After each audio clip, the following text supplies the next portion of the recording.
Welcome back to Truth Hurts, where we expose corrupt politicians and the lying corporate media. We're broadcasting live from Roseville, Minnesota, in the belly of the beast, just next to Minneapolis, Minnesota. They're actually trying to make this a sanctuary state here. Can you believe that, Jesse? It's unbelievable. Joining me, as usual, reading your comments today is Mega Jesse. What are we going to talk about today? Yeah, that's right. We got a lot of good stuff to get into here because we've got a first-hand witness for potential human trafficking and interview lined up here for Mallory Staples, the Georgia director of the State Freedom Caucus Network. So we're going to be learning a lot of good things from her today. Minnesota is trying to become a sanctuary state. A man was arrested for trying to defend his land from illegal immigrants.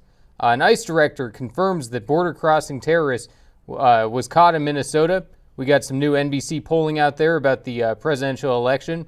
Nikki Haley says the Nevada primary was rigged against her. She's taking that loss real well. And we got some good stuff from Eli Crane and Joe Rogan. So you got to stick around for the Joe Rogan segment. This is really interesting stuff. Just signed a big deal, and listen how red-pilled he is. Oh, yeah. Right? Running the dials as normal as Dawson, Mr. Deep State. Hello. Okay. Today's leg day. That's the big news I've got. All right. That was not important to anyone. No one really cares. No one cares, Dawson. Okay. That's because nobody sees my quads on a regular basis. No one is asking to see your quads. Leave those white guns down there. They're mine. We don't need to see those. There is no tan on them whatsoever. You know what people do care about is Alpine Cabinetry in East St. Cloud sponsoring this show. Also, Warren Wessel Realty. Give Warren a call. If you're buying a home or selling a home, you can reach Warren at 612-419-7453. You think I'd know that number by heart by now? 612-419-7453. Warren is the man. He sold my home and helped me find my home. This guy knows what he's doing, and he thinks like you and me. That's the most important part right there. Actually, no, it's not. That's second to being good at your job. Right. I'm not going to tell someone just because they believe what you do if they're not proficient. So he's proficient at what he does. Okay? Before we bring Mallory on, let's go back to this video. This was a story by Daily Caller. Is it Jenny Tare? Is that her name? Do we remember Jenna Tare? You were skeptical of all this, Dawson. You're like, oh, she's wrong about all these stories. Then we confirmed the ICE director confirmed they did catch a terrorist. Yeah. So she's one for one right now. Jenny Tare. She's 1 for 1 against you. So can she go 2 for 2? So this is a story now that we knew Colton Moore because he was on our program before. This is a whistleblower that told him that there are people being trafficked, migrants, through the Atlanta airport. And this is a video. We showed this last week, and we just weren't able to get him on. So we're going to have Mallory, who was there with them, talk to us about it. But I wanted to show you this video again. Let's go about 50 seconds into it, Dawson, because that's when I think it starts getting important here.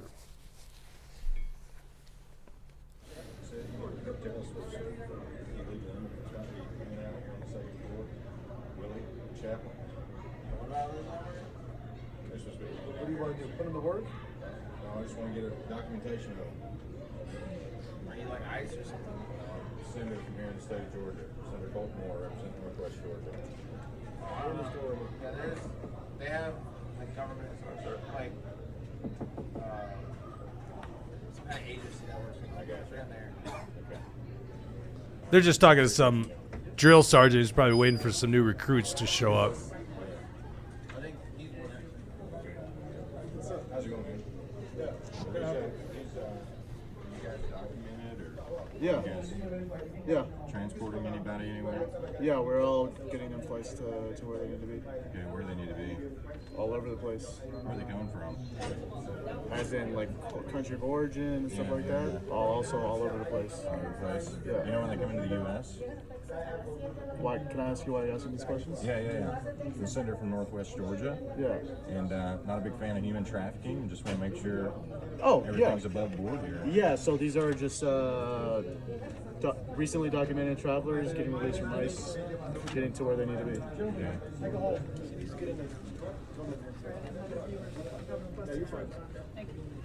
So you're a company volunteer. Yeah. Team Liberty. Yeah. Okay. Is that a non-government organization? What is that? Yeah. So you receive. How'd you get the job? I'm a volunteer. I mean, Just a volunteer? there's people that they get dropped off here from ICE detention with no help, so we just, All right. yeah. Sounds good, man. Care if we, Good? yeah, care if we come in? Just take a little closer look. I mean, you can stand right there. I don't know you I don't know you very well either, so. Just let me get a video if you don't. Actually, you cannot get a video. No. You cannot get a video. No, you're not allowed. You're not allowed. You're done. Okay. Okay, that's why we wanted to have you on the program, Mallory. This is Mallory Staples, director of Georgia State Freedom Caucus, works with Colton Moore. You were there at the airport that day. You also had the whistleblower reach out to you and informed you. So tell us the story. Give us a background on what's going on here. Yeah, so I was contacted by a friend of mine who'd been involved in the grassroots efforts here for several years in Georgia. She said, I've got somebody that I think you want to talk to. And so I spoke with this person. We were informed they are a volunteer down at the airport, and they said they'd been watching this happen for a long time, that illegals were coming through the airport and in plain sight a lot of times. But he said, I know the location, and if you want to come down, this is when you should come. So I talked to Senator Moore about it and our legislative director, Blake Bassham, and they said, we are coming with you for sure. And so the three of us went down. We'd been waiting about 4 hours and couldn't locate the whistleblower.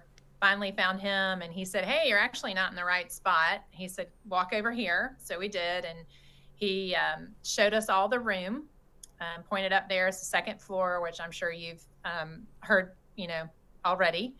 And he's a slightly older gentleman, and just for the sake of time, Senator Moore and our legislative director, Blake Bassham, said, hey, we'll walk on and you come behind.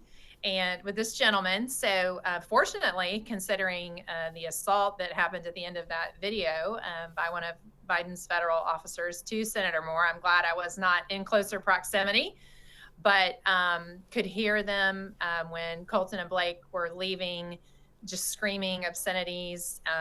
Senator Moore actually said, sir, there might be children around here. It was so distasteful what they were saying. And a little bit surreal, actually. We felt the need to get out of the airport pretty quickly after that. We weren't sure if they were going to try and, take our phone or what exactly was going to happen. So, that's Hartsfield International. See, I watched that video and I'm just like, okay, is there some explanation for it? Are these people that are flying into the country, there's an actual NGO group or just a nonprofit that's helping administer people for whatever reason? Okay, I'm just playing devil's advocate here. And then I watched the end of that video and I go, wait a second. As soon as he just talks about possibly filming, it's not one, it's like two people immediately get on his case. I'm like, why? What is with that escalation so quickly? And then we don't obviously see the assault, but you said by a federal official, a Biden federal official, who did the assault? So the room was being guarded by military. And if you watch when the very beginning of the video starts, if you hold the frame, you can actually see the soldier's face who's sitting there at the door, who Colton had a very friendly exchange with initially. And that's who at the end, you see this you see the same uniform arm come in, and that's who said, you're done. And so it was at the point at which Colton began to lift his arm to film the room that it became, violent and aggressive. So see what doesn't make what? Oh, go ahead. Sorry. No, I was just going to say, this was not shocking. I mean, in 2020, I personally went to the border. I was there for several days, saw the legals being processed through HHS and handed off to NGOs. I watched them get cell phones. I watched them get cash cards, clothes. I saw the building where they went for medical attention. I mean, this is not, I saw the rape trees. We were down on the Rio Grande River. We saw snipers in the trees and coyotes driving by in trucks and shoving, women and children into the river so that Border Patrol would go to save them. And then we look down, there's hundreds of people coming across the border at the same time. I mean, this is not a concept that is unfamiliar to anyone who is keeping up with what's going on in our country under this administration. And then I flew home and went through security with illegals who held up just a piece of paper. Why I, had my driver's license and all but, a cavity search to get on the airplane with the ticket that I had purchased and was taxed on again. And they got on the flight. They were asked where they wanted to go. We flew from Texas to Atlanta, and they had the option to get off there or go on to Detroit or New York. I mean, this is happening everywhere. Paid by NGOs or who's paying? Yes, making the there are payments? 21 something NGOs, 21, 22 at the time when we were there. Our briefing, when I was at the border, and we were there with Tom Homan, who's headed up ICE under 6 presidents, Mark Morgan, who's run Customs and Border Patrol, Admiral Kubik, who built the wall under Donald Trump, General Flynn. I mean, this was a very informed trip that I went on, and it's been going on for quite some time. I mean, I'm sure you've seen the stories out of Chicago O'Hare Airport, up in New York. I mean, if they're not here, then these governors like DeSantis and Abbott can't send busfuls of them, to these Democratic cities and drop them off. And I mean, here in Georgia, our governor, you can pull up his commercials, ran his last election campaign with the promises in his truck with his shotgun of rounding up all the illegals in Georgia and getting them out. He had an extensive plan for that. So did he have a video? Did you know that? Did he have a video like that? Oh with yeah, shotgun no, and I everything? know about that. So is there anything that Brian Kemp is trying to do about that? Is the transfer of illegal aliens prohibited by law? Is there anything law enforcement can do in Georgia to prevent this? Yes, our Constitution says that in the case of invasion, the governor can take action. He can even raise funds and allocate funds for this very specific purpose. So that is in our Constitution, and the flack that your people are getting or we're hearing when you try and bring this up is, oh, it's a federal issue. It's a federal issue. Well, our Constitution here in Georgia allows for that, and it is amazingly ironic and disturbing that our governor is flying to Texas to support the Texas governor taking action against this federal government to defend his state from invasion. Yet our Constitution provides very similar language, and nothing's being done here in Georgia. Yeah, I assume by the name. Help me. I assume by the name of the organization, we see very much alike on states' rights and the 10th Amendment, and everything like that. Here's what I think the big story is. Obviously, we hear anecdotal stories about migrants being shipped around the country, and we hear, some of it we know of, obviously, as you alluded to, but what I think the big story here would be, it's actually some kind of federal program or some federal protection. And what I don't see happening here is this military man. And I don't know if you have any kind of military background. I do. In fact, Atlanta's near and dear to my heart because back then it was Fort Benning. The woke culture changed that. But I shipped down there when I was 18 to Fort Benning to go to basic training. That's a drill sergeant there. I can't imagine a drill sergeant has a mission to protect some migrant trafficking. What he's doing there, in my opinion, is waiting for new recruits to get off a plane so that he can in-process them at Fort Benning, Georgia, and yell and scream at them for the next 9 weeks. Am I missing something here? I mean, the guy's got a drill sergeant hat on. It's very clear he's a drill sergeant. Yes. His patch is 194th Armored, so that's a training unit there for basic training.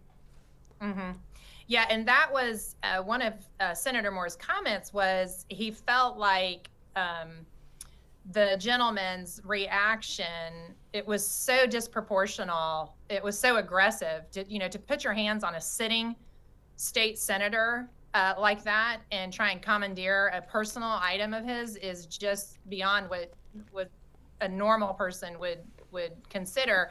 But he felt like there was a lot of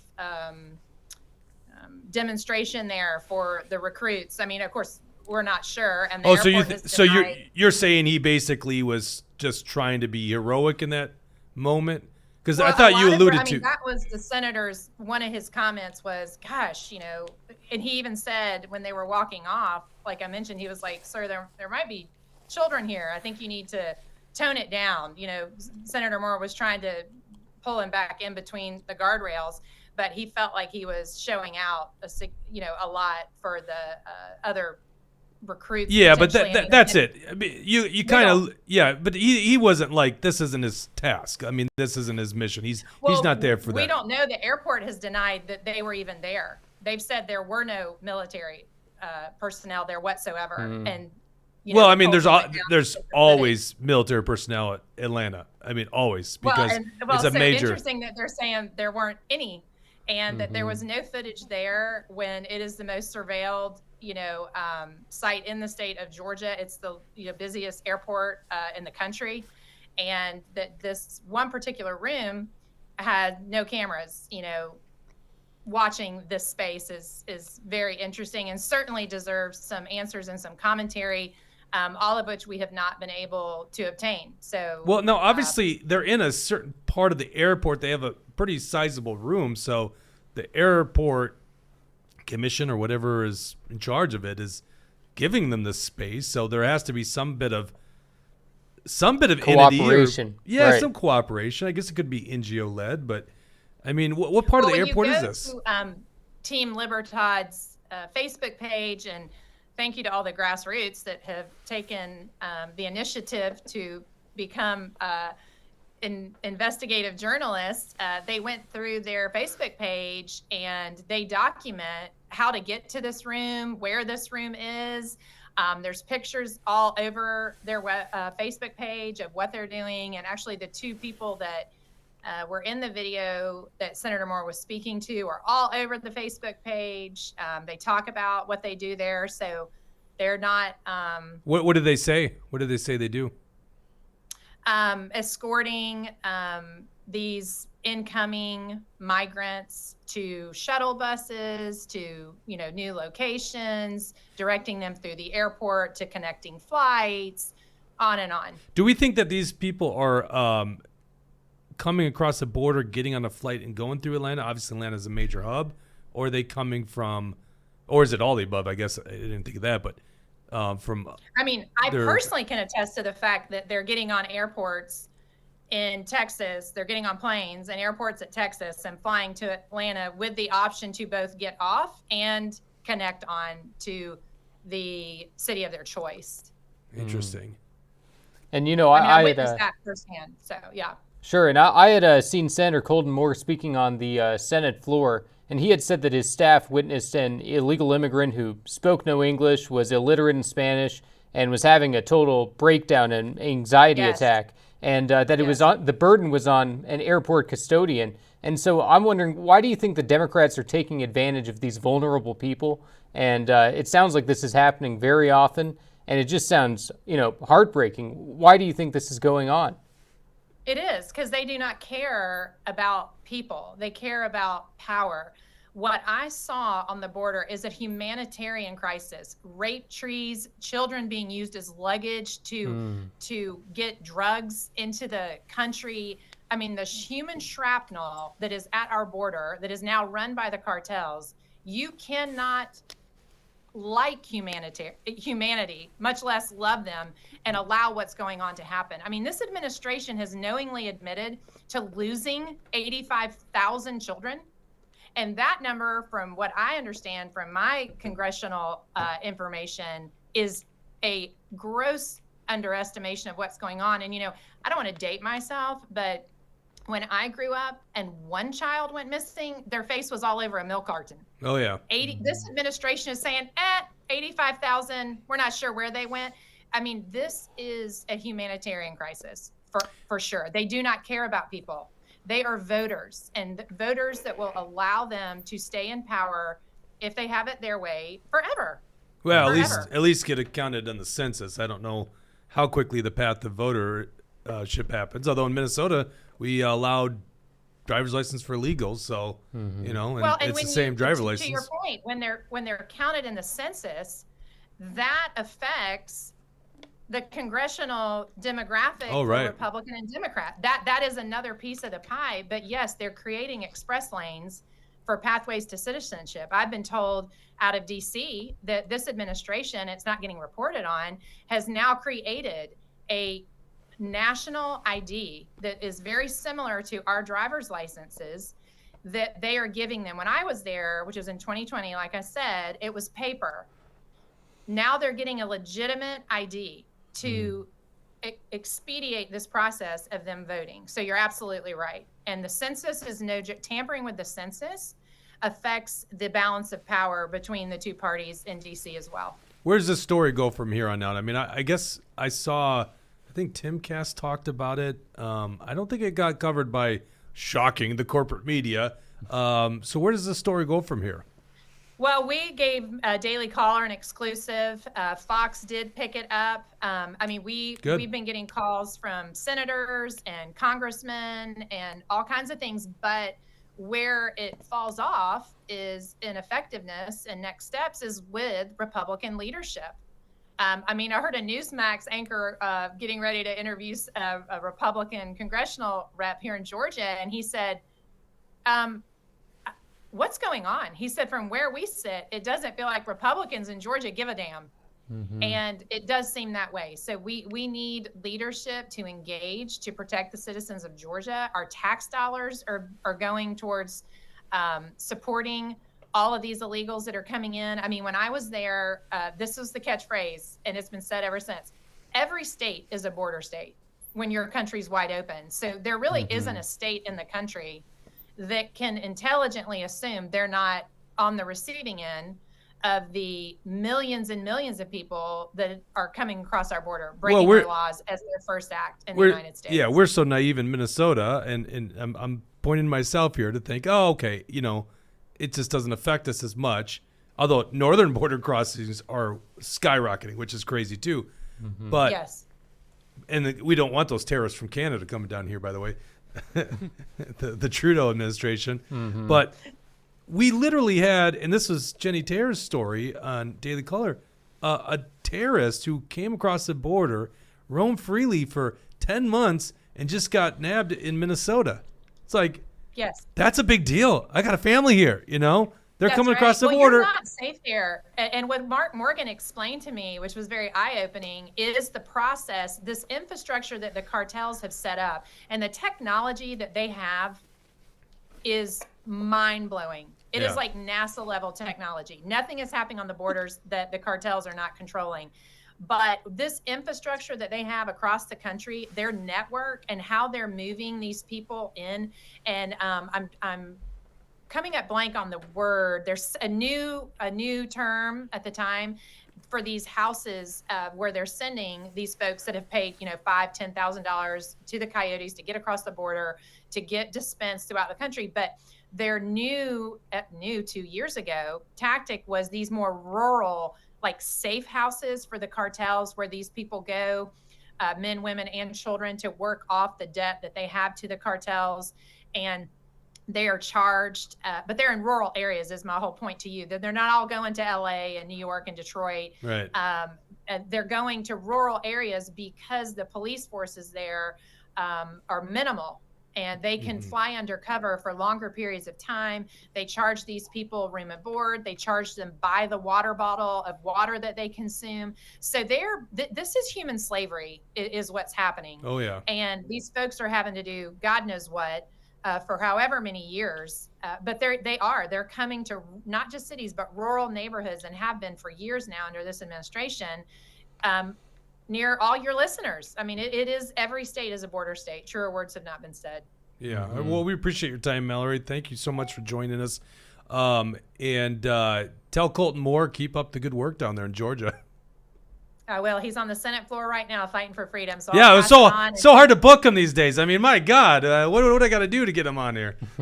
It is. The man is exhausted. Pray for him. Pray for him. He's one of our few fighters down here in Georgia. So, there you go. Well, awesome. awesome. I'll give him your best, and thank you again. All right, we appreciate it. Bye-bye. All right.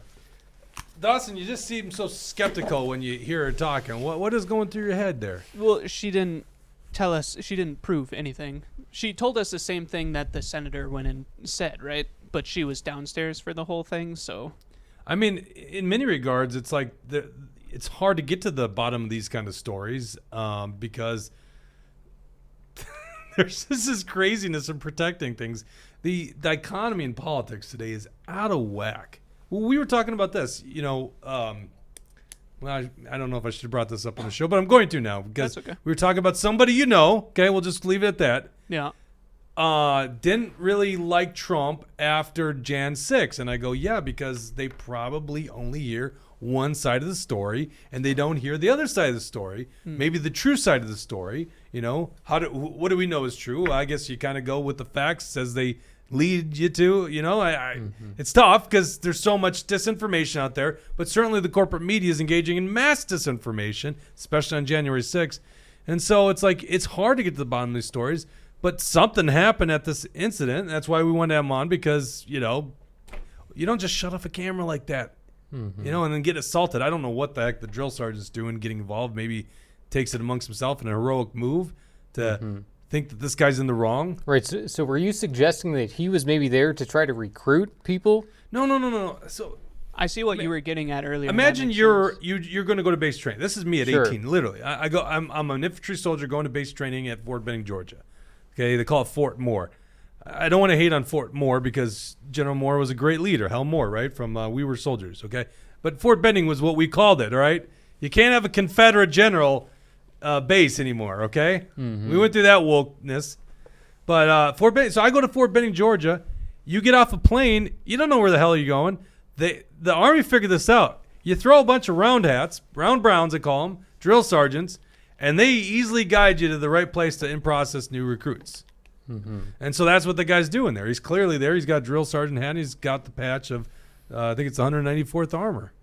So that's what he's doing there. I don't know why he's just sitting at that chair, but it has to be by chance. You know, now if it's a guy wearing like khakis and a black shirt and got a little earpiece, I'd be like, who the hell's that guy? But I'm not convinced that he was entirely uninvolved. You know, he's not sitting outside of that room, I think, not just by pure coincidence. There is no way. I mean, like, you would have to have like a national emergency. I'll put it this way, okay? So I know people that some of my soldiers were in basic training when 9/11 happened, okay? And they were put on base defense, okay? So you can imagine, like, in a national emergency, a drill sergeant has an extra duty of something like that. This is not a national emergency. There's no way they're telling a drill sergeant to go help out some migrant inflow. That's not their job. Their job is purely training new recruits. So it just seems to me that just they happen to be there at the same time. I like this comment here. Thought on FICE proposed legislation. We're going to get right into that story, by the way.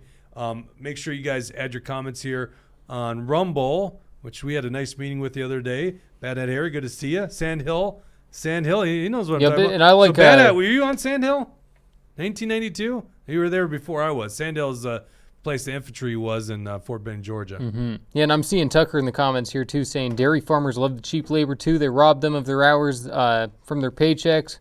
Heard multiple stories from friends on that, and so I think that's obviously going on because you know what's what can they do in response? An illegal immigrant who has their wages taken from them. I mean, you have no right to even be in the country, so you don't have any kind of claim to try to unclaimed wages. So it's one of those things that all it's going to do is you know, it puts American workers in an unfair place because you can't compete with slave labor. And it was, you know, hearing what Mallory was saying about how there's all of these different homes and facilities where these illegals are being taken to work off the debt that they have, and they're being treated as if they're slaves, and it's being hidden because it's being done in more rural areas. So this kind of stuff is going on, and we can't be an open border country.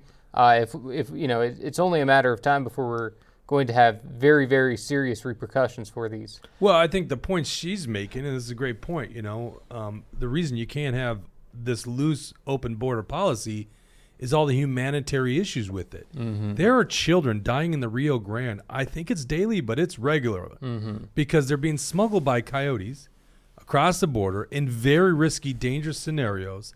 And they, you know, if the waters rise up or they get washed down, those kids die. And by the way, apparently, and I've heard this from good sources, there are people, there are coyotes that actually purposely do this to distract resources, border security, to go rescue those kids so they can smuggle drugs across the border. And we got a Rumble rant here from Love Minnesota. Says, thank you for the excellent reporting, guys. Well, thank you, Love Minnesota. We appreciate the Rumble rant there. Absolutely. Thank you very much, Love Minnesota. So lovely of Love Minnesota to do that. That's right. Let me go over just a little bit. So I am positive that the border crisis is happening. I don't have any qualms with what's going on. It's true. We can just watch it. When it comes to me, Well, we're making progress now. you can just go back kidding, to my Dawson. shows before, and I've never disagreed that things are happening when it comes to that. Issue is when news stories come out like this and they aren't called out, I think that that's dangerous. I don't think that that's a good thing necessarily, because we should be skeptical of just about every news source that comes out. Right, but I think we were. Yep, we were. I don't think that anything illegal was happening Well, in that's this second for most thought. recent one. Yep, we got T-Wall for Life saying, I second that. I imagine that Thank you. Love Minnesota and T-Wall for Life are talking about Jake and I's reporting, not Dawson. Not Dawson. Fake news, But Dawson. yeah, Fake thank you, news. T-Wall for Life. We appreciate the Rumble Rant from you as well. Sorry, the truth hurts sometimes. Perfectly timed interruption of Dawson's diatribe Yeah, no there. kidding. Go ahead, Dawson. What do you got to say? You're pissing off the audience, Dawson. They're leaving us. So I know you're saying it's fake. I mean, explain why. Well, are you saying it's fake, or are you saying it I'm needs saying, to be? I'm saying that nothing illegal happened in this specific last report that Transferring came illegal out. immigrants is not illegal? We don't know if they were illegal. Well, that's the truth, but I think we have a story here. I'd love to see if we can get to the bottom of it. Unfortunately, as she said, we don't know where the story's going to go. Well, no, we can't know that. Well, hey, hold on. So what's interesting, Dawson, and I'm just having fun with this, Dawson. I love it, okay? Because this show would be boring if we just all thought alike, right? Right? I mean, that's why if we just all wanted to think alike, we'd have Brad Ganser here. That would be no fun. Sorry, I saw him in the comment section. I had to have some fun with him.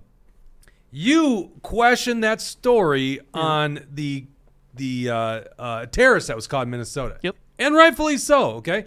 Because the evidence was a leaked memo to Daily Caller's Jenny Terror. Yep.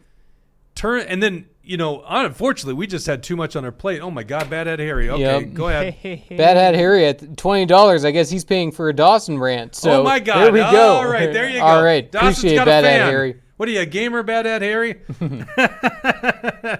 Oh, well, does that shut me up then? Does he get to just talk now? I think that's He what it paid does. for your rant. Go ahead, Dawson. The floor is yours. Thank you. So at the end of the day, the kind of reporting that they're doing is good. But if a story comes out and it is fake, that's way more damaging to the actual what's going on, right? We want to protect our borders. And if a fake story comes out and then someone else, some other investigative journalist, whatever, comes out and says that's not true, and they're a Democrat or something, that's going to make it look way better than if a Republican if a new news source comes out and says this is wrong. Think Yes, about and how I good agree that with what looks. you're saying. Yeah. Okay. Yep. But you can't look at what we do as always the final product. Yeah. We're navigating. We're trying to figure this stuff out, right? We're going with the story where it's leading us. And in this case, we don't have the end of the story. No. We don't have the end of the story on a lot of stuff. But we got to, what they don't want us to do, they being the corporate media, the elites and all that stuff, they don't want us even talking and asking questions. I went through COVID. I saw the censorship. I saw what they did. And I refused to be quiet and silent on it. They don't even want us talking about this shit. Okay? And that's how we find out that there are problems with vaccines. That's how we find out that masks don't work. Mm-hmm. That's how we find out that lockdowns don't work. That's how we find out that COVID leaked from a lab in Wuhan. Okay? So we have to do this kind of stuff. But you're right. There is a problem. There could be disinformation on our side. Trust me, there are people on our side that get things wrong. Actually, I don't know what our side means here. We'll just say anything right of craziness these days. That's a really solid point. I am not for illegal immigration. I think that legal immigration is the way to go. That's goated with the sauce for sure. Mm-hmm. I'm a big fan of very open legal immigration. You can't have large immigration to voting rights. Can't have that. Changes the outcome of elections too quickly. That's not good. But people that want to come here and work and contribute, I think absolutely we should have more liberalized policies. That's what America is, right? But that's the issue she was alluding to is when you when you got to secure the border, and when you don't secure the border, the humanitarian issues that arise. You're getting trafficked human beings. Let's say she's wrong about the 85,000 kids. Okay, let's say she's wrong about it. I do remember this. I mean, she and I must be the same age. It was milk cartons. You guys know about these? They used to put kids on back in milk cartons. They still do milk cartons at school. They used to have these trays come out there. I don't know why the kids ever got white milk. I was like, you guys, you know there's chocolate milk, right?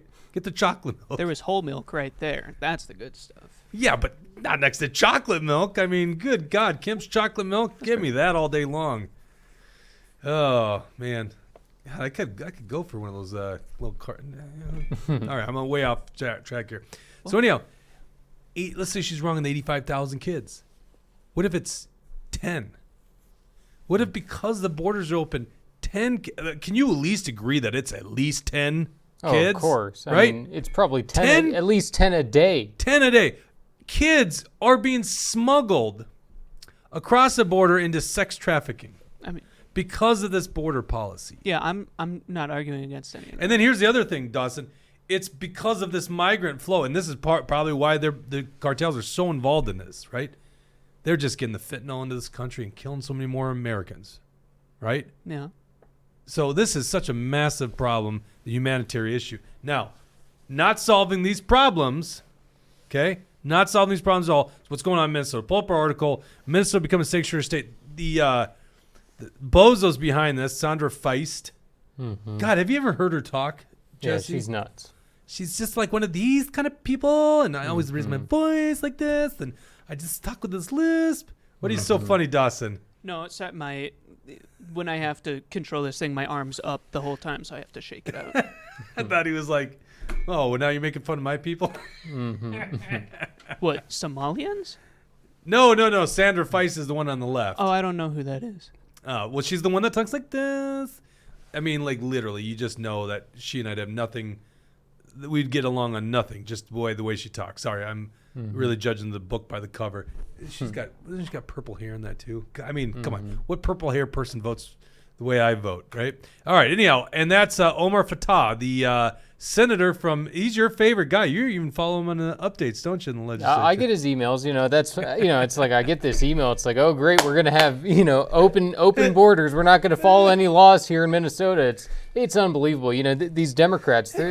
Honestly, I almost think these Democrats are going to destroy this state, and all it's doing is winning people over to our side, to reasonableness. Because when people see what's going on and I think that Mallory was right when she said that every state is now a border state. Because if you look back 4, 5, 6 years ago, the immigration issue is not the issue that it was today, and so it's waking a lot of people up, and it is a problem for everywhere around the country. I see Napkin 8 says she's my rep and I can't stand her. Yeah. Does she identify as a woman? Do we know? Who knows? I don't know. Omar Fattah and Sandra Feist are teaming up on making Minnesota a sanctuary state. Now, they just did a press conference today. We could have brought you the highlights from their press conference. It is what it is. Go to actionforliberty.com, read this article. But the thing in their legislation, this is what really caught our eye. In the legislation, scroll down there, Dawson, for me, if you will. They actually show that, or they actually give, this is their signing days. So they're signing the jackets for the bills. By the way, they've milked multiple days. This goes back to January, was that 29th up there? They're milking multiple days of promotion of this bill. So this is not like some just small little push out there. They're making a big deal about this. The Whiskey Tango Foxtrot says, is she or a they? I don't know. Whiskey Tango Foxtrot, use your connections to figure that out. T-Wall says, looks like the mad comic guy. Yeah. All right, so scroll down there, Dawson. The language of the bill we put in this article, but if you go down to the bottom, they actually have a section that says it's the violation sections, okay? And this says the Attorney General's office. Now remember, if you're not watching from Minnesota, our Attorney General is Antifa-loving Keith Ellison. So this bill gives that asshole powers, okay? Attorney General Keith Ellison shall establish a system for the public and state and local employees to report alleged violations of this section and section 629, At minimum, the system shall include a telephone hotline, electronic complaint portal, and a written complaint process accessible in multiple languages. And advertised to communities most likely to be affected by immigration enforcement and deportation activities. So in other words, just so you guys know, an illegal alien who does not belong in Minnesota can use a hotline and tell Keith Ellison to investigate a law enforcement officer doing their job. There you go. That's what they want here in Minnesota. And it's a growing problem, obviously, because there's more and more of them nowadays. Right. And so this bill, it would prevent state and local officials from enforcing federal immigration law, and this bill would also prohibit state officials from questioning someone about their immigration status, which makes me wonder, if you can't question someone on their immigration status, am I allowed to, let's say I'm a poll watcher, let's say I'm a poll worker, and I have suspicion to think that someone is an illegal immigrant. Am I not able to question them and ask them if they were not born in this country? This kind of sanctuary state bullshit is going to allow for our elections to be stolen as if they weren't already in Minnesota, but we're letting the illegals come into our state, and this kind of stuff. I hope that there's some Democrats out there who are able to at least have some common sense, because if we were to adopt a law like this because of radical people like Omar Fateh, and Omar Fateh, you know, this guy, he was a part of the Feeding Our Future scam. There's videos of him attached to it. He was a part of the socialist takeover of Uber. So Omar Fateh, he is as radical as it gets on every single issue. And for him to be pushing something like this is ultimately not only going to destroy our state in so many ways, but it's going to destroy our elections. I didn't even think of that, Jesse, and that is a great point. I'm just doing a quick check on this bill. You guys can go to it. It is the bill. Damn it. I thought the best angle on this was Keith Ellison. That's the best angle right there. Okay, so let's go to this. And this bill is short, guys. You know, we read bills that are, well, we don't read these bills, and neither do the legislators. Hundreds and sometimes over 1,000 pages long, right? This one is a page, okay? So prohibited activities, and it says real clearly, a government agent shall not, for immigration enforcement purposes, stop, question, investigate, detain, detect, report, or arrest a person. So I'd say question or investigate are the two key words there. You cannot question or investigate someone, and it's not in here specified that there's an exemption for voting. Yeah, it's unbelievable. So how can somebody, an election judge, which in this regard would be an election, would be a government official. Let me see. What was the language again here? This is subdivision 2 prohibited acts. A government agent. I think you would say that a election judge would be a government agent. I think that would apply here. Why not? Right. You would. I would read it that way. You cannot question someone's status when they show up to vote. Yep. And by the way, you can't tell, especially when they have a driver's license. A driver's license that has no stigma. We are the dumbest country in the end of the day when we allow this stuff to happen. It is so absolutely stupid. All right. I got to move on. I think this is going to just make my head blow off. Yeah. Well, no. Let's go to this story. CBS now has to actually report that there's a problem on the border. So 60 Minutes does an interesting segment on Chinese migrants coming across the U.S.-Mexican border. And you can go watch it yourself. What I found most interesting is this gentleman who was actually an immigrant himself, came through the legal process, I think somewhere in Europe. He owns this land. We often forget this. We think, oh, they're coming across the border like it's all just federal government land. It's not. A lot of times it's private ownership. So you also have trespassing laws that are happening. You're literally hurting people's or tarnishing people's private property rights because they're allowed to they're allowing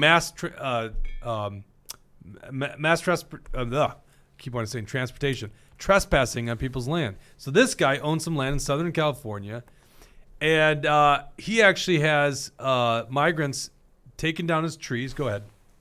Yep, we got a Rumble rant here from Base, Minnesota. The goal is to destroy white European countries. Also, props to Javier Milei for visiting the Wailing Wall and crying like a good little goy. Oh, I don't know anything about that.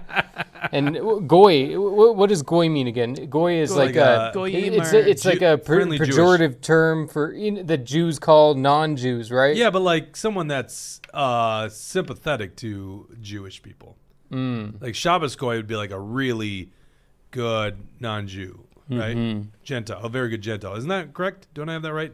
No. Come on, you're a Jewish expert. Yes, I am. A goy is just a non-Jew. There's no. What is a Shabbos Goy? Shabbos Goy is your non-Jewish friend who will turn on the light for you, so that you don't have to. Yeah. I as far as I know, there's according to Wikipedia, it's a Goy. So a Goy is a non-Jew who's employed by Jews to perform certain types of work that Jewish. Okay. It is used that sometimes. I thought it is usually meant like in a endearing way, Shabbos Goy. Yeah. I love my Shabbos Goy back when I was a kid. Dayton. Oh, it literally says that. A non-Jew employed by Orthodox Jews to perform services such as turning on lights on and off, which are forbidden to Jews on the Sabbath. It's a big deal. If someone asks you to be a Shabbos Goy, you should say yes, because it is the chance of a lifetime. Don't think so. No, I don't know. I think I actually learned about that from I was watching Ari Shaffir's comedy special. Yes, so true. That's how I know it. That was a good one. That was pretty good. Oh, no, I remember John Gilmore. God, is John still around? He has a Twitter handle, Shabbos Goy. That guy tweeted like 250,000 times before even Elon Musk took over. I was so off of I've had a Twitter account since probably 2012 or something like that, and I almost never tweeted. Like, I gave up on Twitter a long time ago, and then Elon bought it, and I'm like, all right, well, free speech now exists. Where was I going with the story? I got off track. What's Whiskey Tango Fox? What is Shabbos Goy spelled like that? Jake, What? would you He be my doesn't know what he's Shabbos talking Goy? He doesn't know it. But that is what is Shabbos? Is he misspelling something? Is that what it is? He doesn't know it. He or she. I don't know. It could be a she. Thank God Jesus died, so we don't have to do all that crap. Yeah, dude. I wish that I Oh could eat man, bacon. let's get into the Holy Wars now. Let's go to this story here. Just to throw this in Dawson's face, because Dawson doesn't believe anything he sees from here. Pull up the ICE director confirms that the terrorist is caught in Minnesota. We alluded to this when we were on the line with Mallory. So Dawson's like, I don't know if this is true, And by the way, I'm just giving you shit. I agree. We should have validated ourselves. Fox News beat us to it. Oh no, yeah. Fox? No, I'm Didn't sorry. Fox This just was pick it actually up? Daily Caller. Oh yeah. Yeah, this is a press conference with what's his name? Acting director. What does it say on here? I don't know this gentleman's name. I can't see from that screen. I should be looking at my own screen here. Director Patrick I don't know how to say that. Patrick Lechlitner? Lechlitner. Yeah, Lechlitner. Okay. You think he's a Shabbos Goy? I hope so. Sounds German though. So he's doing a press conference. He's talking about all these raids, and I think it's someone from the Daily Caller asked him point blank about terrorists. Let's go ahead and play this video down there.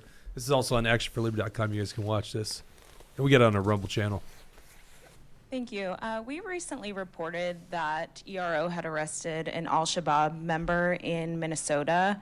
I'm wondering, with that case, he was deemed a mismatch by Border Patrol and released into the interior of the country in March, but it took almost a year to actually nab him. How many other terrorists have been apprehended in the interior after coming through the border? Well, I can say that for this individual, within 48 hours, of ICE becoming aware of his status on the watch list, within 48 hours he was apprehended. And I want to commend our personnel, because as soon as we became aware of that, within 48 hours he was apprehended. He's currently in ICE custody. So yeah. I think that's an incredible result. Thanks for letting us know A about this, by testament to the way. how, This guy's roaming around freely in America. They capture the guy, and it's a leaked memo to the Daily Caller that we even find out this happened. You think we probably should know about a terrorist roaming freely in Minnesota, in Minneapolis, like nearby. K-Wall for life. Go ahead and read K-Wall's comment there. Yep, K-Wall for Life says the recent arson of Minnesota conservative organizations is a dangerous precedent. Now, I don't know. I doubt that's attached to it. I don't even know the story behind this. If, it's being investigated, so it looks damn fishy.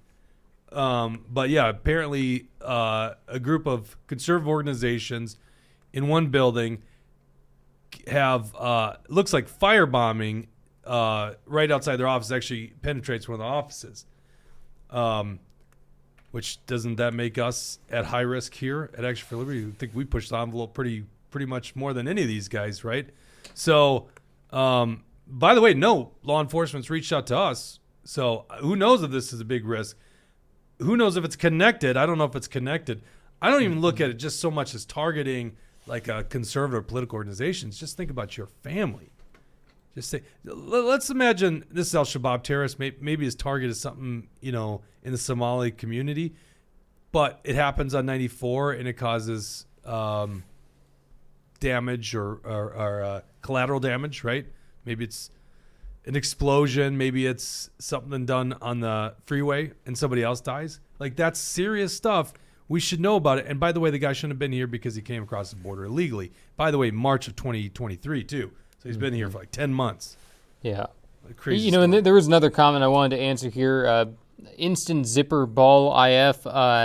They ask, what is the bill number? I like to read them. Oh, yeah. And I'm unable to find the bill number right now. And actually, I was just looking on the Minnesota Legislature website to see if I could find it by just looking by author and seeing if I could find it under Fateh. Maybe it just hasn't been updated yet because he said it was introduced today. But it is called the North Star Act. So if you want to look it up for yourself, you can find all of the information and text about it. They even have their own website, northstaract.org. That's the way to look into this bill if you want to learn more yourself about it. Well, I wholeheartedly disagree with you there, Jesse. Yeah. Because we have it linked on actionforliberty.com. Oh, okay. And I'm just sending it to you. Doss, I'm sending it to you right now so you could post it in the show notes. Or I'm sorry, not in the show notes, in the comment section. But the bill number is HF 2860. And I think the reason you're not seeing it... I was looking in the Senate side. Well, no, it's SF 2724. I think the reason you're not seeing it is because the session hasn't started. So it hasn't officially been voted and introduced. They just basically gavel in introductions. Now, right now, HF 2860 has 18 authors on it. So it's not like this is just one person. The Senate file, Omar Fattah's Senate file, has 2. Okay, there. And Dawson put it in the show notes. Also, actionforliberty.com, we got a hyperlink down there. So you can find it right there. Don't go give any web traffic to their North Star or whatever it is called. Okay, let's move on here.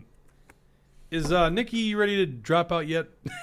Unfortunately not, no. But and she's having a tough time handling this loss that she just lost to none of the above.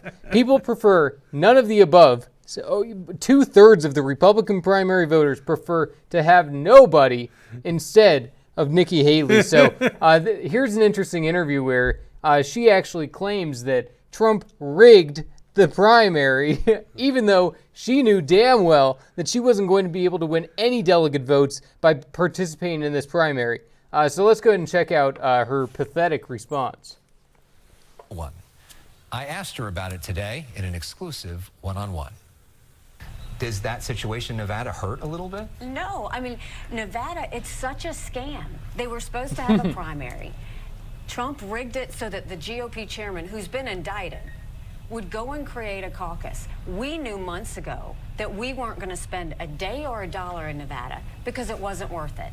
And so we didn't even count Nevada. That wasn't anything we were looking at. We knew that was rigged from the start.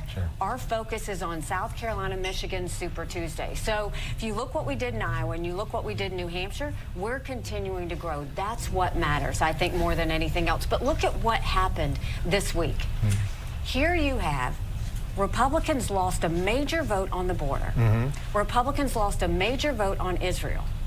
Donald Trump was found that he will not have immunity in all of these court cases coming up. The RNC chair is fired. All of this chaos is happening around us, and Donald Trump's fingerprints are on every bit of it.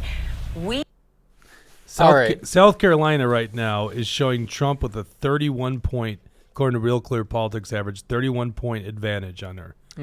She's waiting for South Carolina? Right, where she's going to lose by, like you said, 20, 30 points. And, what kind of audacity does she have to where she thinks that she can say, that these Nevada primary voters don't matter? And, she's trying to claim that it's rigged, that it's all Trump's fault. No. The Republican Party was against holding a primary, and it was a Democrat governor before in Nevada who was the one who instituted the primaries. They went to court over it because they said, we want to continue to hold our caucus because it's better for citizen engagement than just a normal primary is. What the courts held was that the Republican Party was, they did have to hold a primary, but they were not forced to have it be binding, and they could hold a caucus. This was something understood by every single candidate. The Nevada Republican Party explained to the candidates beforehand that if you participate in the primary, it's non-binding, you can't win any delegates, and then you can't participate in the caucus. Nikki Haley, what did she want? She wanted that headline, Nikki Haley wins Nevada primary. Unfortunately, she lost very badly to none of the above. People would rather have nobody as president than Nikki Haley. It shows how pathetic she is, and her campaign is it's a total disaster. For her to have to claim that Trump rigged an election, I mean, give me a break. She's grasping at straws here. This is all that she has, and it's the only comeback that she can have is by trying to lie and misguide the people into thinking that this was some sort of corrupt process. No, she just lost. What do you got, Dustin? So she's saying that it's rigged by Trump. Is that her trying to twist the people who came and voted none of the above who are Trump supporters? No, she's trying to argue that Trump got the Republican Party to hold the caucus, which obviously it was up to the Republican Party leadership of Nevada that wanted to hold the caucus instead. So her point is trying to say that because those votes weren't counted, but she understood that all along the way. She knew that the primary wasn't going to get her any delegate votes. She understood that. She has to have this historical revisionism to try to sell her case at this point. And it's pathetic, but she's so irrelevant that once we're done with Super Tuesday, I think she's going to be out of here. And I think that's the end of the road. There's no poll that shows her doing well. She's clearly got to play that there's a Black Swan event at this point. Mm-hmm. All right, let's go to this Eli Crane, and then I want to go into Joe Rogan in this show. You guys have got to stick around for Joe Rogan. If you haven't liked this episode, make sure you like it on whatever platform you're watching on. If you haven't gone to Rumble, please go to Rumble. We had a nice conversation with them the other day, and also locals, which is something we're going to be getting involved in. So much to come on the front of right. And also, Nevada's caucus is tonight, so we're going to see what the results are going to be for Nevada. It's only Trump, and I see Brad Ganser straw poll, right? Right, and Brad Ganser in the comments says, "quote None of the above, MAGA Jesse or Ryan Binkley." I choose MAGA Jesse, and guess what? We may have Ryan Binkley lined up for an interview down the line. What did you call him? Yeah, he said he wants to do the show now. He said he's back in. So you know what? We'll see how he does in Nevada. Maybe we'll have an interesting story to talk to him about. What does Binkley have to perform tonight in order for him to get invited? He needs 3.85%. 3.85% to get a delegate for the national convention. So is that the barrier? He needs 3.85% to be on our show. That's what he needs to at least be we'll have like relevant the rules to of the national convention. Should we have the rules? Well, let's hear from you guys at home. Ryan Binkley, if he wants to come on the Truth Hurt show, what does he need to get in Nevada's caucus? Because we're such a big deal around here. Like, you got to get access to this show. Yep. You heard it here, bitch Binkley. That's right. Oh my God! You want the video? You know what would be good entertainment is having Nikki Haley on her show. Yeah, we should. She doesn't do podcasts though. I mean, she went on the Breakfast Club because it's a liberal show that was, gave her a softball interview. Yeah. But she doesn't, she would never go on a tough interview or anything like that. She only deals with the corporate press because those are her kind of people. Yes, they are. All right. Have you guys seen this video of Eli Crane? Now, this is one of our guys we've been tracking a little bit since. Since January last year. Freshman, Navy SEAL, Arizona. I can't remember which district in Arizona. What stood up about Eli Crane is he was not only the part of the original, 20 that were against McCarthy in January 2023, but he was the remaining 6. Like when everyone else bailed, he never caved. This guy is impressive as hell. Listen to how he dresses down reporters. They're trying on Capitol Hill to pass a resolution to say that Donald Trump did not commit an insurrection, try to put this thing to rest. So this was a Republican effort. This is what Eli Crane says to the media. This is great if you haven't seen this. Thank you. Thank you guys for coming. Uh-oh. Don't ruin it. It's an honor By the to way, be here. Thank you. Irvin Jones, thank you for sending this to me. They brought this to my attention. You got to get them to give you a different link. Mr. Stefanik for leading on this. You know what I love about this? Watching where President Trump is at in the polls. I love it because it shows the American people don't trust you guys. And they shouldn't, because you guys are full of it and everybody knows it. There's a few honest journalists in this town, but they're very few and far between. You know how I know it wasn't an insurrection? Because he hasn't been charged with insurrection. And we can all see by the lawfare how he's facing up over 700 years in jail right now, how they've tried to destroy this man, destroy his businesses, that if they felt they had an inkling of a chance of convicting President Trump of jaywalking or insurrection, they would absolutely charge him. You know how else I know it's not an insurrection? Because this is the first insurrection in the history of the world where the people that were a part of it were unarmed. Pretty hard to do if you walk around and see how many individuals are carrying firearms. All right. Last thing I want to say about how I know it's not an insurrection is because I actually listened to the words of the president. If you're trying to stoke an insurrection, you don't tell the people listening, hey, I want you to go over there peacefully and patriotically. All right. This is not an insurrection.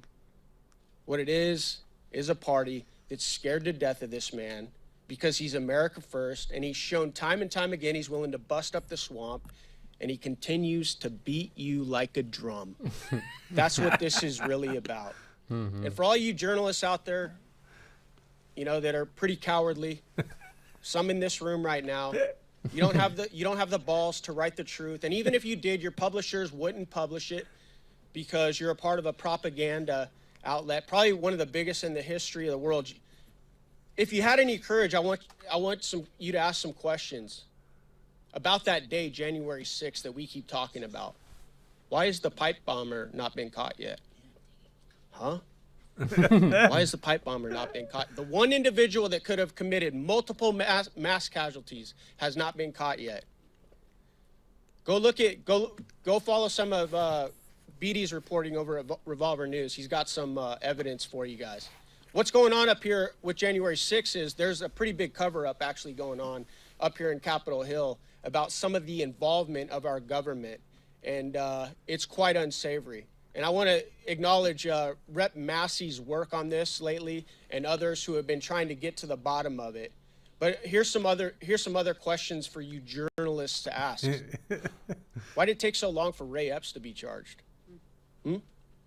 Go watch videos of Ray Epps on that day and how he was stoking the entire thing and how long it took him to be charged. And yet there were so many people that were brought into the D.C. jail, and they're still there to this day. So if you guys want to ask some questions, those are some questions. But the bottom line is we all know President Trump did not commit insurrection, and he's probably going to be the president of the United States once again. And so I'm happy to be a part of this resolution. I'm happy to support the president, and I'm happy to call out all you little cowardly liars in the press. That's good. That's right. That was awesome. Eli Crane for VP. You know, yeah, I know. Love he it, would be man. awesome. And you know, it's so nice that we got people in the House like that are actually willing to stand up and fight. It's unfortunate that the Republicans have been so pathetic about everything.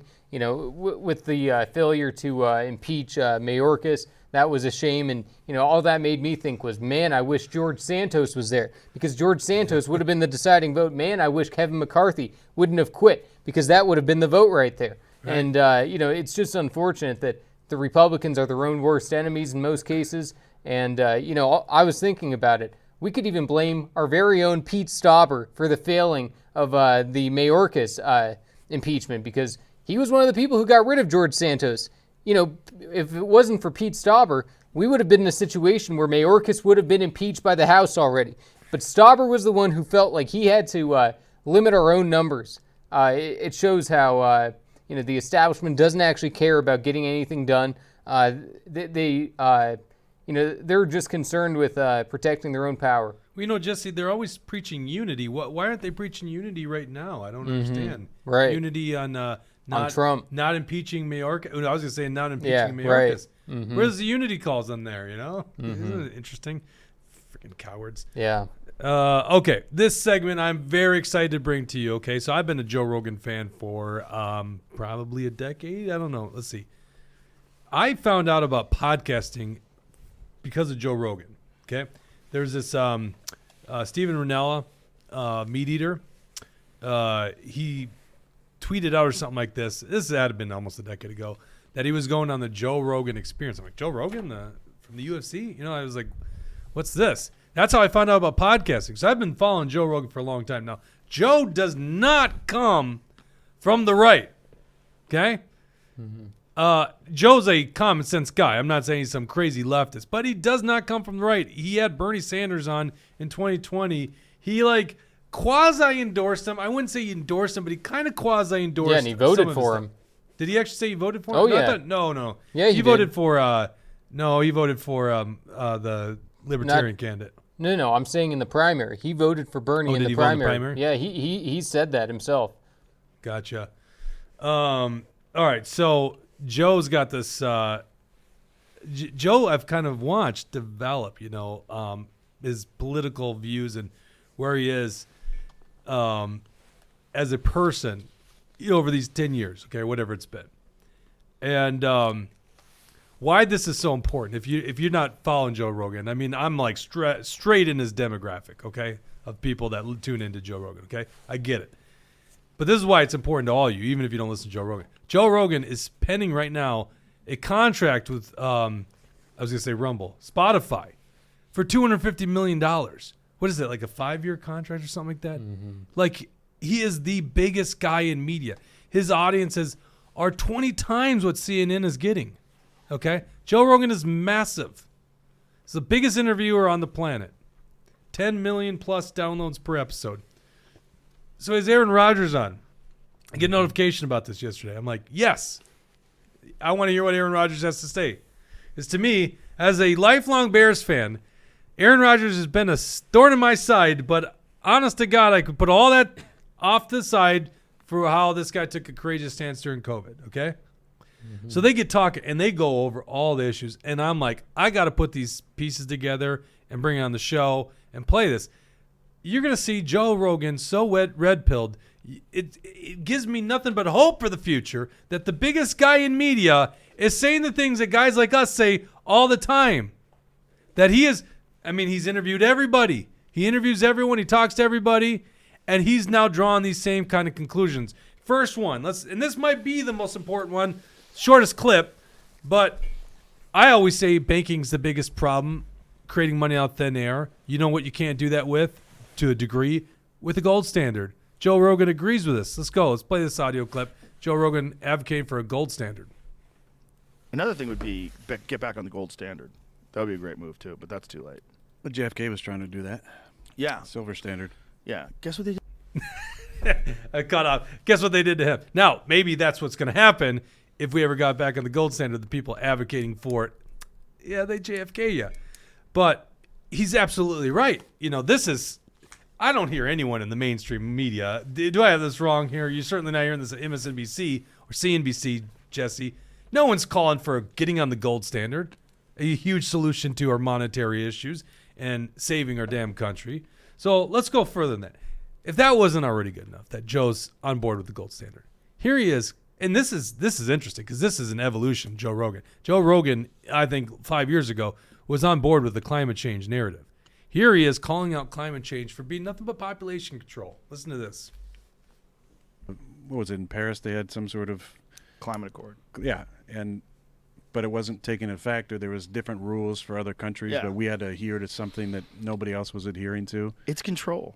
But that's what we've been doing the last. If you look at, I saw something on X about like what they were telling us in the '60s and the '70s and the '80s. The world was always going to end based on something, and now it's this climate change. We got to change the way we live in order for us to keep going. It's like they've been doing this for the last 5 decades. They would like to control the food system, and there's a tremendous amount of money in controlling the food system. And if they could get you to only buy their food, and they can convince you that their food is somehow or another emits less carbon, and come up with some fucking Hollywood math that shows you that this is the only way to do it and this is the way out of this.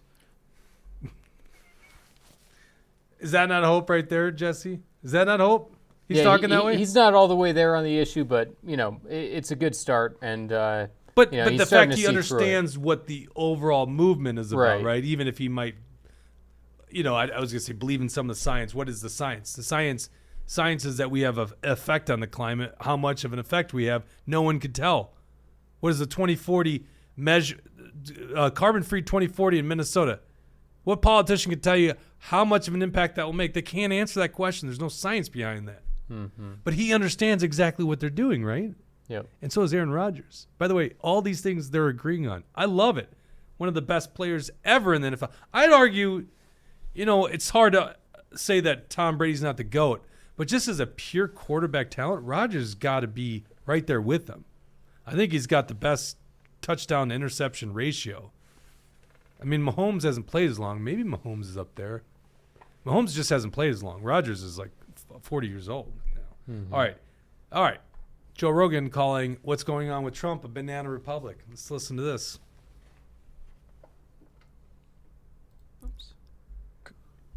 In a lot of ways, to what they did during the pandemic, where the more they attack him, the more people are like, what the fuck is true?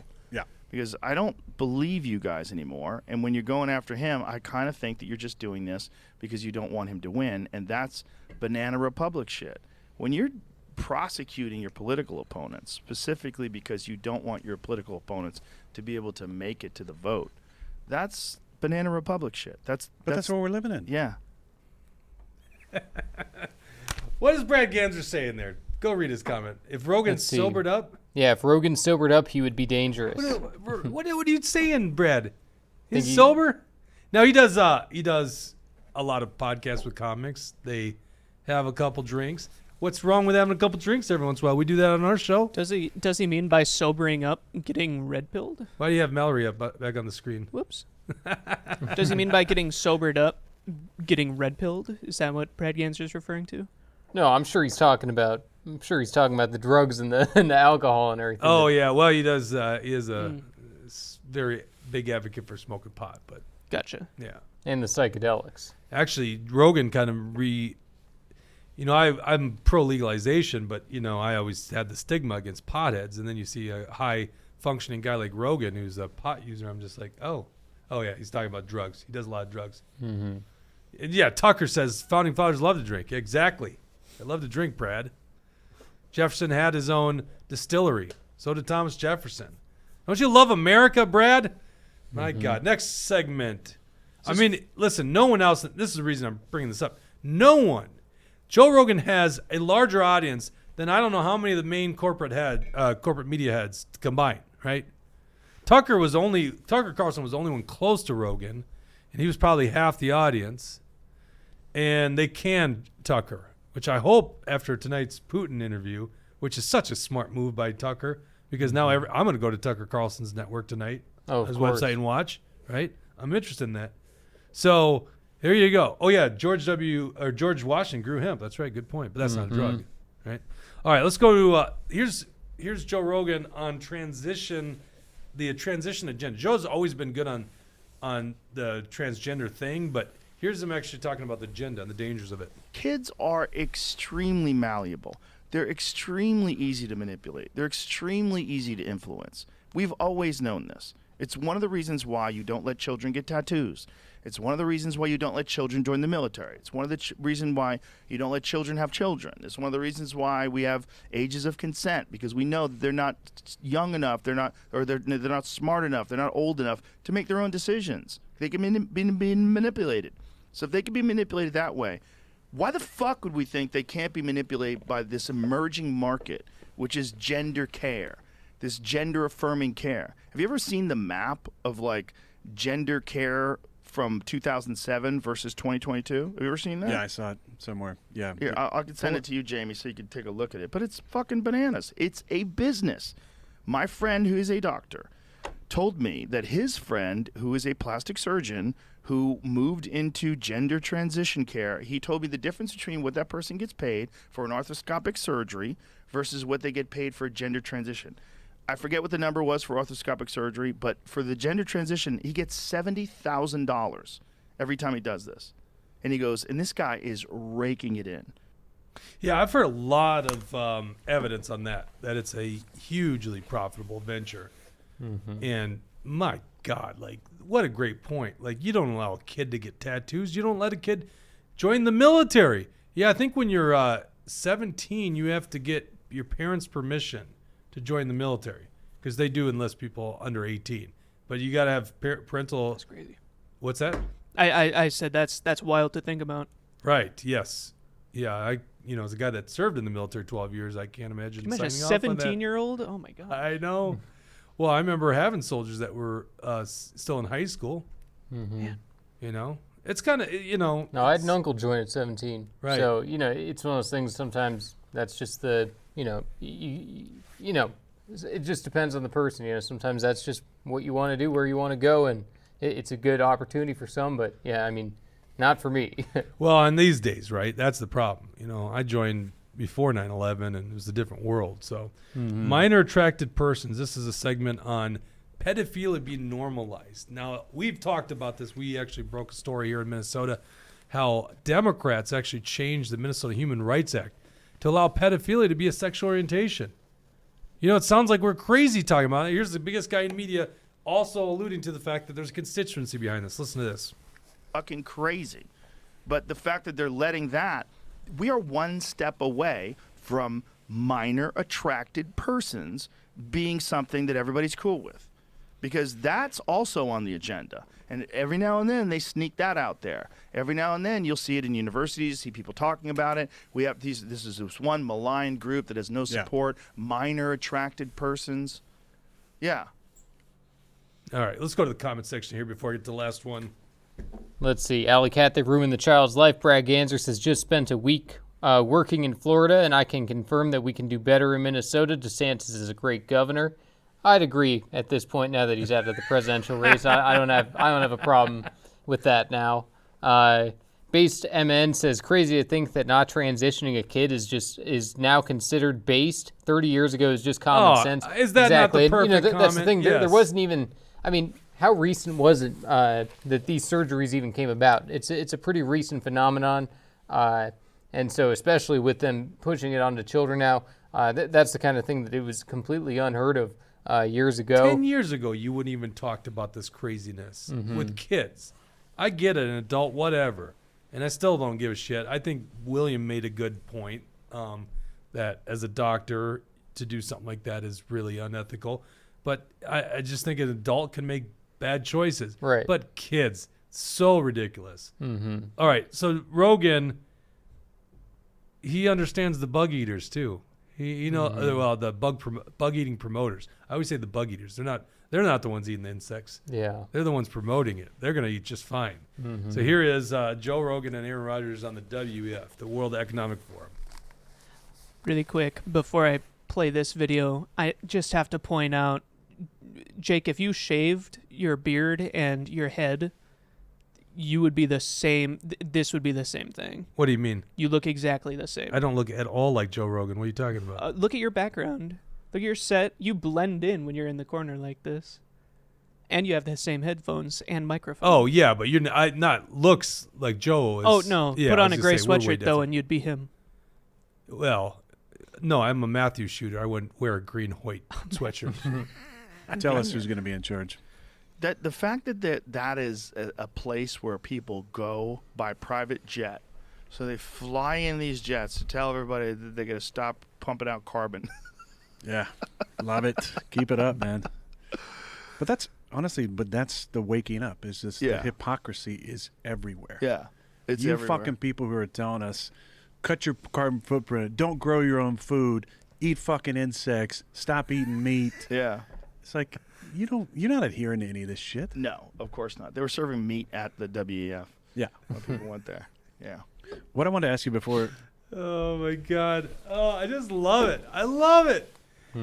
First of all, Aaron Rodgers, massive celebrity, massive athlete, to be talking so freely and openly like that. I love it. Right. I think the biggest problem is Democrats don't want to ever get out of step with whatever it is. When they hear about Klaus Schwab, when they hear about the WEF, I'm talking about the grassroots Democrats.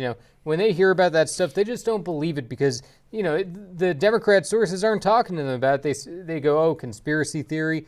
It's all real. It's all out there. Yeah. I mean, Klaus Schwab has said that you'll eat bugs and be happy. You'll own nothing, be happy. And, so I think a lot of, anybody who just looks at it objectively and says, wait, this is what they're talking about, this is what they're saying, it naturally is going to shift you to the right a little bit. Not even the right, just common sense. Common sense, that's all it is. You know, it's one of those things that I think Joe Rogan represents a lot of people who have, kind of been a little bit more free-spirited, maybe a little more liberal before, just accepting of people and whatnot, that are seeing that with where the Democrats are now, they've lost touch with reality. They've lost touch with where normal people are at. And because of that, the Democrats are going to have a very tough time unless they get all these illegals in here voting.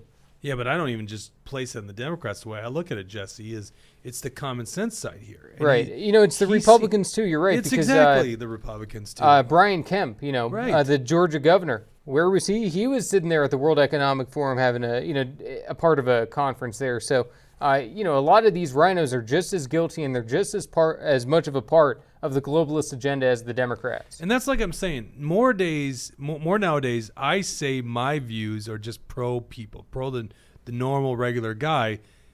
It's, I have a libertarian background, conservative, whatever you want to say. But it's just, I'm for the little guy. I'm against the global elites running this thing. And you have to see that there is some kind of organization of elitists that are trying to run the world. They're trying to control the population. And COVID should have opened everyone's eyes to it. It's amazing people haven't woken up to this. So I'm against that. When you say left versus right, people will go, well, that's a left dictator and that's a right dictator. I go, I can't be on the right if there's a dictator on my side. I am against dictators. So there's no such thing as left versus right to me. I'm dictator freedom, right? Yeah. I'm over here. I'm on the freedom side. And so that's the nice thing is Joe seems to, and this seems to be all new media. That's why I wanted to bring this up. I've seen Joe kind of move towards these views. And I'm not just saying like Joe's the only one. I've seen it for what it's worth a lot more in the last couple of years. But this was just an interesting episode because they were just hitting them like left and right, all the different issues. I didn't even do the one on border security. But the fact that he's opened up his eyes and new media, all the big names in new media are seeing it this way, and the audiences are going that way. We're part of it. I'd love to be a part of it. We're small, but we're a part of it, And thank you guys for tuning in and watching, and the Rumble rants today and people liking it. And the new audience, the new people coming to the show. That's what we're going to do is we're going to try to tell the truth as we see it. We'll navigate this crazy world. We have your interest in mind. We are pro-freedom, not for these elitists, these globalists. We're not going to be bought and paid for by pharmaceutical companies steering our messaging. Bullshit. We're the ones that got censored and taken off the internet. The reason we're on Rumble is because YouTube kept canceling our show. So that's why I am so damn optimistic about the future right now. I am so damn optimistic because people are abandoning the corporate lying media and they're coming to new media. And the biggest heads in new media, especially Joe Rogan, are talking this way. How is that not hope for our damn future? Oh, yeah. America, huh? I love America. Although I still think Texas should secede from the nation. You don't agree with me on that. And I agree. I mean, there goes the whole electoral college right out the window. Yeah. All right, Dawson. In the country. Yeah, in the country. Dawson, we good with this episode? You good? Do we need to explore? Do we need a deeper dive anywhere? No, I got all my points across. Thank you, Warren Wessel, for sponsoring this show. Brad Gansler. I think it's great when you got the guys in the comment section doing the ad reads doing it for us, too. Call Warren if you're buying or selling home, 612-419-7453. Also want to thank Alpine Cabinetry of East St. Cloud for sponsoring the show. If you want to be a sponsor, reach out to me, jake@truthhurtsnews.com. I never even thought about doing that. I guess we should always make an appeal for other sponsors too, right? We're capped at like 3, though. I don't think we can do much more than that. If I did too many ad reads, you guys would hate it. And by the way, scrutinized sponsors. They better perform. These guys better perform, and they better believe what we believe. None of this bullshit leftist agenda. Bud Light, you're not sponsoring this show unless you pay us $1 million. Hey, Bud Light's back. Are you on Bud Light? I've dropped Bud my Light arms. now? Oh, Bud Light is back. Trump said it. Shane Gillis said it. Dana White. What is there to be mad at anymore? It's still piss water. No one likes it. Doesn't taste good. That's what.